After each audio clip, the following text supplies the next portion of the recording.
Здравствуйте, друзья!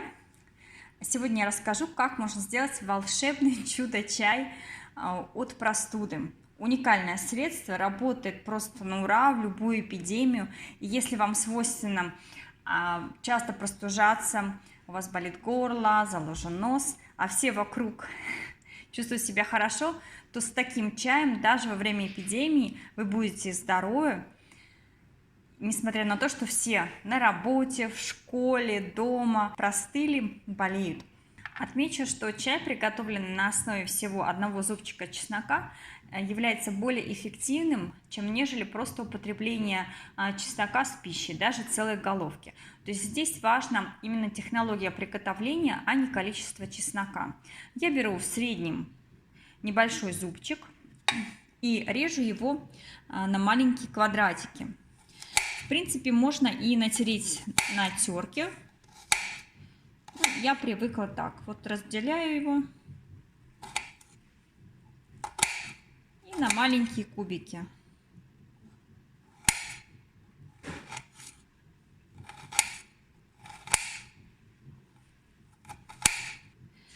Вот посмотрите, сколько получается. Вот это один зубчик чеснока в среднем. Плюс-минус можете взять поменьше, можете взять побольше. Это на ваше усмотрение. Я завариваю в таком чайничке. Он вообще предназначен для кофе. Мне нравится вот эта вот сеточка в чайничке заварочном, которая отделяет именно настоявшуюся жидкость чай от самого чеснока. Но это далеко не единственный ингредиент.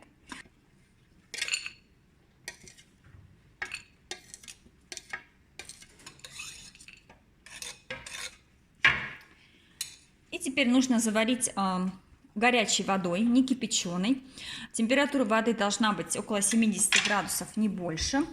То есть вы можете поставить воду нагреваться, и когда увидите первые бульбочки, можно чайник выключать и заливать чеснок. Ну, я заливаю вот приблизительно вот столько, возможно, это чуть больше полулитра воды. Подождать, когда температура в чайничке, температура жидкости будет меньше 40 градусов. Ну, температура тела, либо комнатная температура, где-то вот так. Я наливаю горячую воду. Она у меня не кипела, градусов 70, наверное, даже бульбочки вот едва-едва пошли. Приблизительно вот столько в чайничек. И оставляю настаиваться. Когда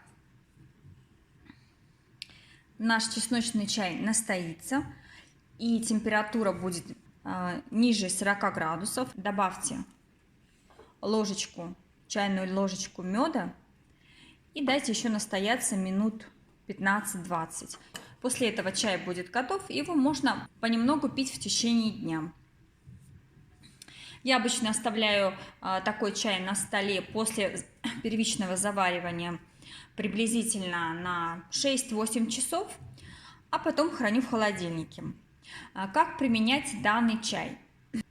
Его нужно пить в течение дня 3-4 раза. До еды, после еды определитесь сами, как вам удобнее.